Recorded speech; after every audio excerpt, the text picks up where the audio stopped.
अजीज़ो, आपका अपना मेज़बान असम जलाल और मेरे यूट्यूब चैनल देख रहे तो मेरे अजीज़ो, मेरे चैनल को सब्सक्राइब करना मत भूलिए। मेरे पाकिस्तानियों, आप सब अच्छी तरह जानते हैं कि करप्शन करने पर नवाज शरीफ का नाम नैब में मौजूद है और फिर FIA के रिकॉर्ड में भी है। रेमंड डेविस की किताब में इसका खुलकर तस्करा किया गया है। BBC डॉक्यूमेंट्री में भी इसका रिकॉर्ड मौजूद है। पानामा लीक्स में आप सब अच्छी तरह जानते हैं कि शरीफ खानदान यानी कि नवाज शरीफ का नाम सर फहरिस्त था। आप ये तमाम चीज़ें गूगल करके कंफर्म कर सकते हैं, लेकिन इन लीगियों की खोपड़ी में इसका रिकॉर्ड आपको कहीं नहीं मिलेगा। मेरे अजीजों, मैं उन अदारों से गुजारिश करता हूं कि 1984 से लेकर 2023 तक बैंकों से माफ करवाए गए कर्जा जात पब्लिक किए जाए, ताकि हमारी पब्लिक को पता लग सके कि इन सियासतदानों ने हमारे खजाने को किस कदर चूना लगाया है। और आप ये अच्छी तरह जानते हैं मेरे अजीजों, मेरे हमदों, ये दो रंगबाज, इस पिक्चर को जरा गौर से देखिए, एक दूसरे से लड़कर झगड़ा करके हमारी पाकिस्तानी कौम को बेवकूफ बनाने की कोशिश कर रहे हैं।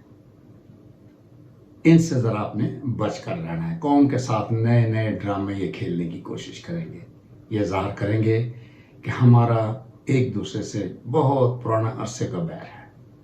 लेकिन मेरे अजीजों, आपने इन चोरों की बातों में नहीं आना। ये दोनों ही हमारे मुल्क के दुश्मन हैं और फिर दोबारा आपको बेवकूफ बनाकर हमारे पाकिस्तान को दोबारा बनाने के लिए तैयार बैठे हैं। एक दूसरे पर ये गंद उछालेंगे ताकि आपको इस बात की समझ आ जाए कि इनकी आपस में दुश्मनी बड़े अरसों से चली जा रही है। लेकिन ये सिर्फ और सिर्फ हमारी मासूम पाकिस्तानी कौम को बेवकूफ़ बनाने की ही कोशिश करेंगे। आपने इन पर बिल्कुल कोई यकीन नहीं करना।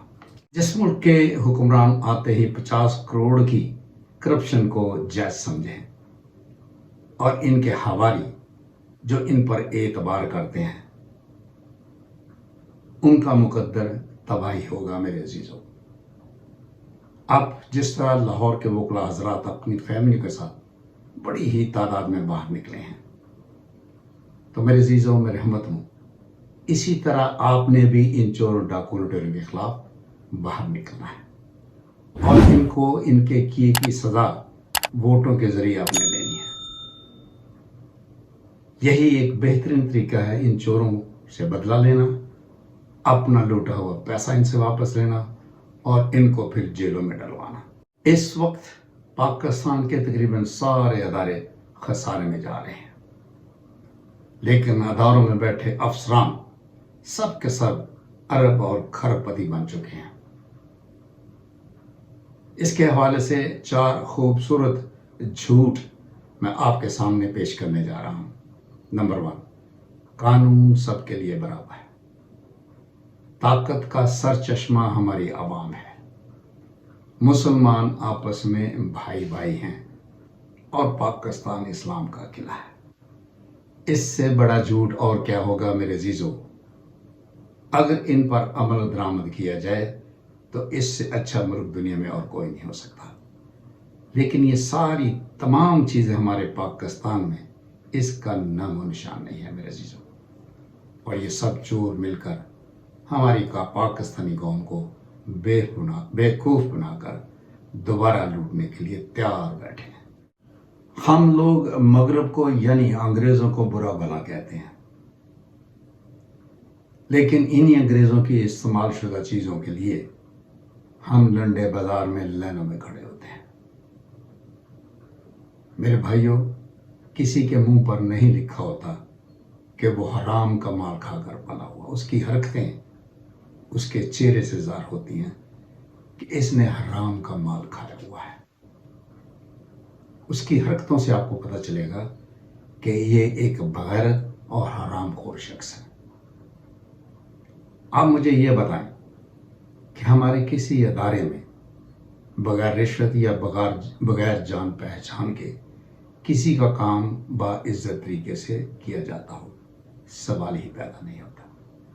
ये वही लोग हैं मेरे अजीजों جنہوں نے کرپشن کرنے کی قسم کھائی ہوئی ہوتی ہے، یہ ان کو خاندانی وراثت میں یہ کرپشن کرنا ملتی ہے، کیونکہ یہ شریف خاندان، یہ زرداری اور مولانا ڈیزل کی اولادوں کو دیکھ لیجئے، سب کے سب کرپٹ اور حرام کی کمائی کھا کر جوان ہوئے ہیں۔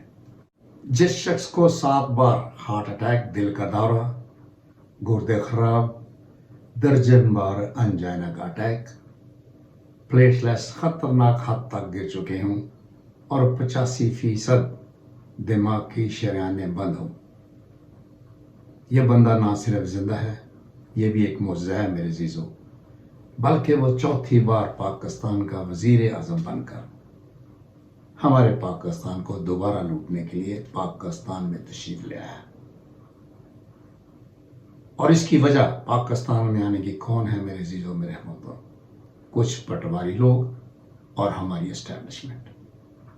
جب آپ اس اسٹیبلشمنٹ کو ان کے کیے کی سزا نہیں دو گے، یہ اسی طرح انہی چوروں ڈاکوں لٹیروں کا تحفظ کرتے رہیں گے، کیونکہ یہ ملی وقت مل کر یہ ہمارے پاکستان کو لوٹتے ہیں۔ نواز شریف سے جب بھی چوری کا حساب مانگا گیا تو وہ فوراً بیمار ہو گیا، اور جب ملک کو لوٹنے کی اجازت ملی تو وہ بالکل تندرست دھند ناتا پاکستان میں پھر رہا ہے۔ میرے عزیزو، غیرت مند جو انسان ہوتا ہے وہ ہمیشہ اپنوں کو مضبوط کرنے کی کوشش میں رہتا ہے، لیکن یہ نواز شریف اپنے پاکستانیوں اور ملک کو تباہ کرنے کے لیے ہر وقت تیار بیٹھا ہے، اور ہماری اسٹیبلشمنٹ اس کا تحفظ کرتے ہوئے آپ کو نظر آ رہی ہوگی۔ جہانگیر ترین اور علیم خان، جنہوں نے عمران خان سے غداری کی اور اسے دھوکہ دیا، ان کی مثال میرے عزیزو دھوبی کے کتے کی ہے، نہ وہ گھر کا نہ گھاٹ کا، اور یہی شریف خاندان کی اصل اوقات ہے۔ جب ان کی پہنچ خزانے سے دور تھی، یہ میں ایک پکچر وائرل کر رہا ہوں، اس کو آپ نے دیکھنا ہے، پھر آپ کو سمجھ آ جائے گی کہ یہ میں فکرہ کیوں دہرا رہا ہوں۔ شریف خاندان کی اصل اوقات، جب ان کی پہنچ قومی خزانے تک نہ تھی۔ اس فوٹو کو ذرا غور سے دیکھیے، آپ کو اصل حقیقت اس نواز شریف کی آپ کے سامنے آ جائے گی۔ جب سے اس نے ضیاء الحق کے بوٹ چاٹ کر حکمرانی سنبھالی ہے میرے عزیزو، اس نے آج تک ہماری پاکستانی قوم کے لیے کوئی اچھا کام نہیں کیا، سوائے ہمارے پاکستان کو لوٹنے، اور اب اپنے بچوں کو ٹرین کر کے پھر لے آیا، اسپیشلی یہ جو اس کی بیٹی ہے، اللہ کو نہ کرے، ایسی بیٹی اللہ کسی کو نہ دے میرے عزیزو، میرے ہموطنو۔ یہ ایک کالا دھبا اس نواز شریف کے ماتھے پر لگا ہوا ہے، لیکن اتنا بغیرت شخص ہے، اسی بغیرت عورت نے 4 مہینے میں اپنے باپ کو نانے کا لقب دیا ہے میرے پاکستانیوں، اور سب اچھی طرح جانتے ہیں، ان کے لیے ڈوب مرنے کا مقام ہے۔ میرے عزیز معصوم ہم وطنوں، اسی کے ساتھ میں آپ کی دعاؤں میں آپ سے اجازت چاہوں گا۔ عمران خان زندہ باد، پاکستان پائندہ باد۔ Thank you.